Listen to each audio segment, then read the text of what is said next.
This week's online races weren't very good in my opinion, so I decided I'd do a time trial.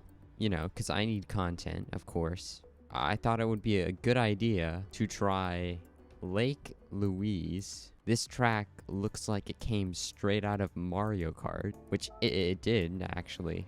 So, we'll see how this goes.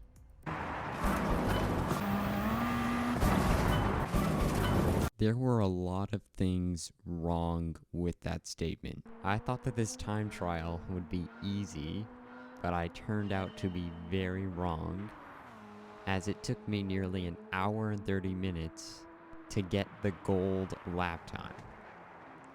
Honestly, I'm not that shocked. I don't really have a lot of drifting experience.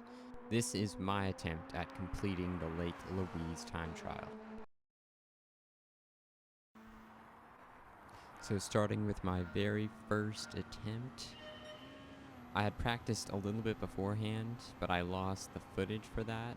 So we're gonna pretend like this is my first attempt. But I come in with a very aggressive apex compared to the Ghost in front. And going through these corners, I completely miss the apex. And I drift off, and as I do, I just decide to quit.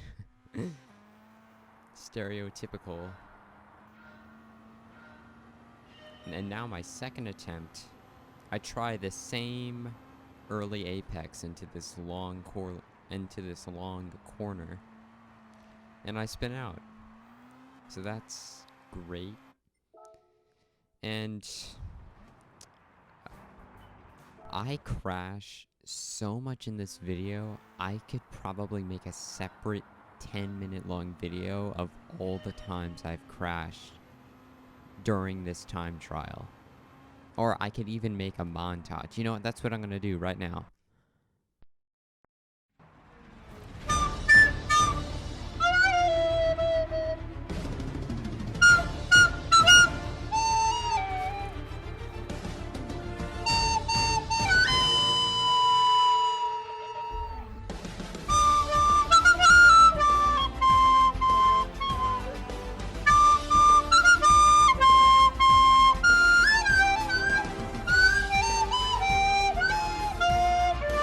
Okay, with that out of my system, let's move on to the real gold lap. Come in through here, 5th gear, we stay in 5th. Unlike the Ghost is in 4th through this corner. We come out a little bit behind, but I'm able to make it work through these two corners that I was missing previously. And when we cross the line, we should get just under 33 seconds, which is the requirement. 32.9, which is solid. And now on to the second sector. Okay, so Sector 2 didn't take quite as long as Sector 1. Sector 1, I cut out a lot of my crashes actually. There's a ton more that I left out of the montage, and I might have to make another one. I know no one would want that, but going in for our first attempt, I actually make the apex, which is a first. But after that, everything seems to just go downhill, because I just start crashing all over the place. But this time around, I make it through the apex. I get on the power early,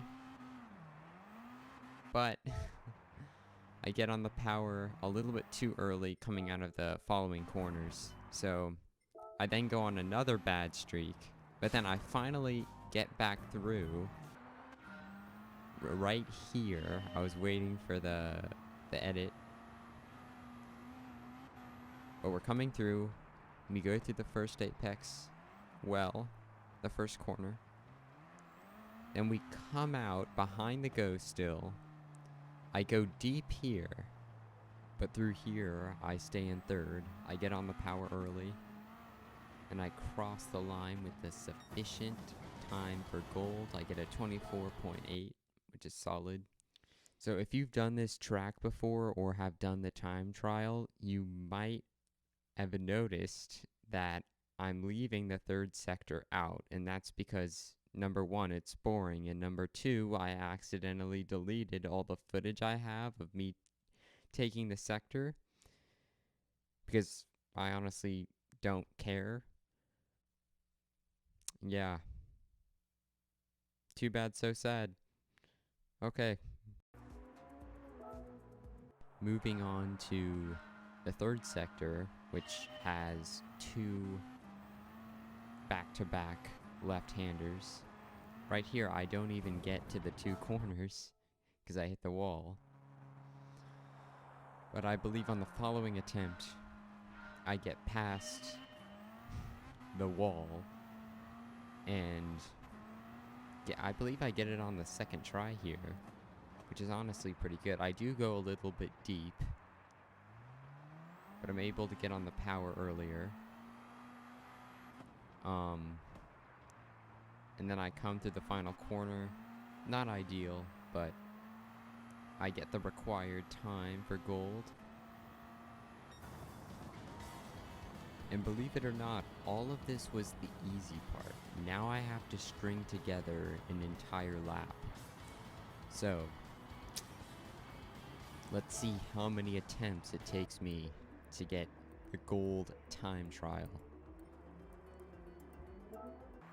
So on my first attempt, I actually made it through the entire lap without making many mistakes. I did make a few, but I got through the lap without hitting any walls or getting any penalties.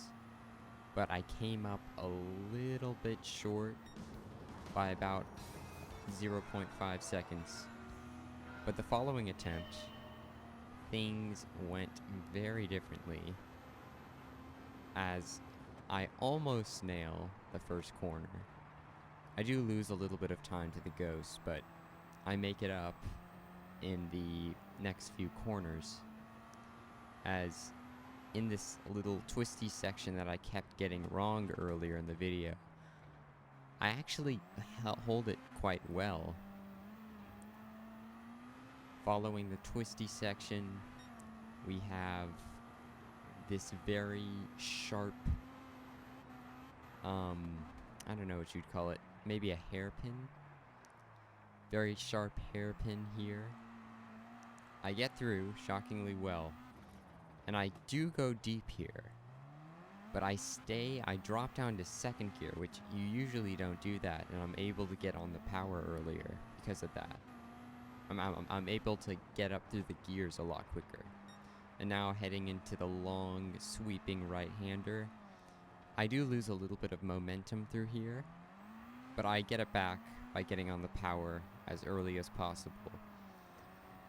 And now we approach the final three corners, the two left-handers.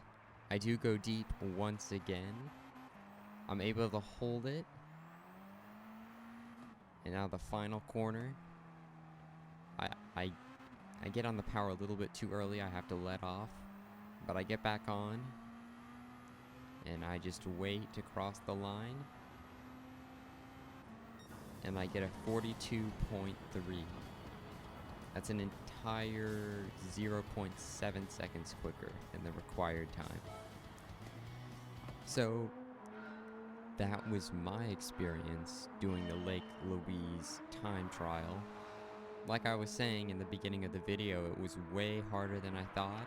I'm not exactly great at drifting, but I mean, I got it within about an hour and 30 minutes, which it could have been a lot worse if you think about it.